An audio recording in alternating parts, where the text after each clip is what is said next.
2018, nous avons fait un constat de déficit de communication financière sur notre marché.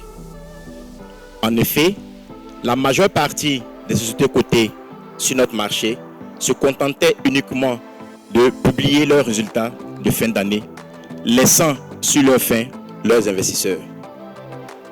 Tout ceci avait pour conséquence de créer une asymétrie d'information, réduisant la capacité d'analyse et de prise de décision des actionnaires, des potentiels investisseurs et des professionnels du marché. Est-ce parce que ces sociétés ne voulaient pas communiquer ou est-ce parce qu'il n'y avait pas suffisamment de plateformes pour leur permettre de véhiculer leurs informations?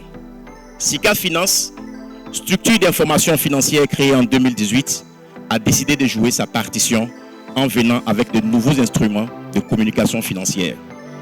D'abord, avec notre site pour le grand public. Ensuite, avec notre plateforme d'analyse pour les professionnels du marché, le Sika Pro. Nous sommes aussi venus avec notre magazine trimestriel. Aujourd'hui, nous initions les Sika Days. Les Sika Days n'est autre qu'une rencontre entre les investisseurs et le management de l'entreprise qui a décidé de se prêter à ce jeu. Notre but n'est pas de répliquer une assemblée générale, mais c'est de permettre aux actionnaires d'une entreprise d'avoir une discussion à bâton rompu avec le management de l'entreprise dans laquelle ils ont investi leurs capitaux, le fruit de leurs efforts, dans le but de leur permettre à la fin de cette rencontre de savoir s'ils doivent poursuivre leurs investissements ou s'ils doivent changer de stratégie d'investissement. Merci Daniel, tu as planté le décor en indiquant d'où on venait et en même temps en laissant penser que la progression, l'évolution présentée devait naturellement se poursuivre. Au nom du comité de direction qui est ici présent, au nom du groupe NCA, je voudrais dire merci pour l'opportunité que vous nous offrez de parler de la banque, de parler de l'acteur financier NCA Banque Côte d'Ivoire. La banque poursuit 3 objectifs. Le premier objectif est d'accélérer la croissance des parts de marché par une progression attendue respectivement de 13% et 11% en taux de croissance annuelle des dépôts et des emplois sur les 5 prochaines années. Le deuxième objectif est d'améliorer la profitabilité et la rentabilité. Donc la banque a multiplié par 3 sa marge nette de rentabilité au terme de l'exercice 2021. Elle est ainsi passée de 10,1% au 31 décembre 2020 à 31% en 2021. Nous ambitionnons de maintenir le taux de marge nette de rentabilité au-dessus des 30% sur la période 2022-2026 avec un objectif de 34% au 31 décembre 2026. Nous avons défini les secteurs stratégiques au nombre de 4, c'est-à-dire le secteur de l'industrie, de la santé, de l'éducation et des infrastructures. Et DG l'a dit dans son propos que ces secteurs tirent leur source du plan national de développement de la Côte d'Ivoire. Donc nous sommes alignés avec la politique gouvernementale, nous sommes alignés avec les actions du gouvernement qui consistent à offrir un cadre de vie, à offrir des investissements qui permettent d'améliorer la vie de ces citoyens. Alors, s'il n'y a pas de clients, il n'y a pas d'entreprise. Nous, NCA Bank, avons mis en place des dispositions pour mettre le client au centre de chaque action et à tout niveau de l'entreprise, pour que la voix du client soit représentée au sein de la banque, tout en prenant en compte une expérience client aujourd'hui omnicanale.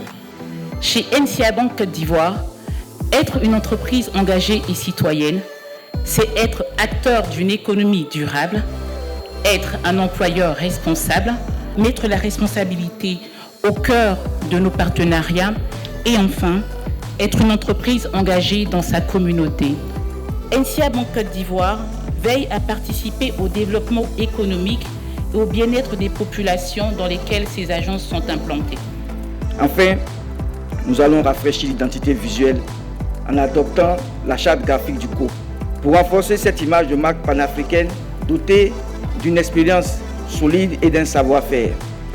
Nous allons, comme indiqué, défendre notre réputation. Ah oui, nous allons défendre notre réputation. Il s'agira là d'assurer une veille médiatique afin de prévenir tout risque d'atteinte à la réputation de la marque par la diffusion de fausses informations et de rumeurs. Nous allons diffuser et respecter notre calendrier de communication financière, notamment les rencontres prévues avec les analystes financiers. Notre total bilan devrait connaître une croissance de 11%. Il se situe aujourd'hui à 1830 milliards de francs CFA, mais au 31 décembre 2026, on pense être à 2725 milliards de francs CFA. Qu'est-ce que le marché financier pense du titre coté de NCA? En toute neutralité, nous allons décortiquer ce titre-là. D'ici un an, il y a de fortes chances que la valeur évolue avec une performance de 23%. En 2023, une possibilité, le titre sera potentiellement à 8000, c'est-à-dire 37%. Et si vous gardez le titre sur un moyen et long terme, vous avez la possibilité dans 5 ans de doubler votre fortune, votre épargne avec NCA. Ça, c'est ce que les analystes de SICA Finance pensent. Qu'est-ce que les analystes du marché pensent de NCA Finance? Il y a eu 13 analystes qui ont donné leur opinion sur NCA Bank, sur le marché.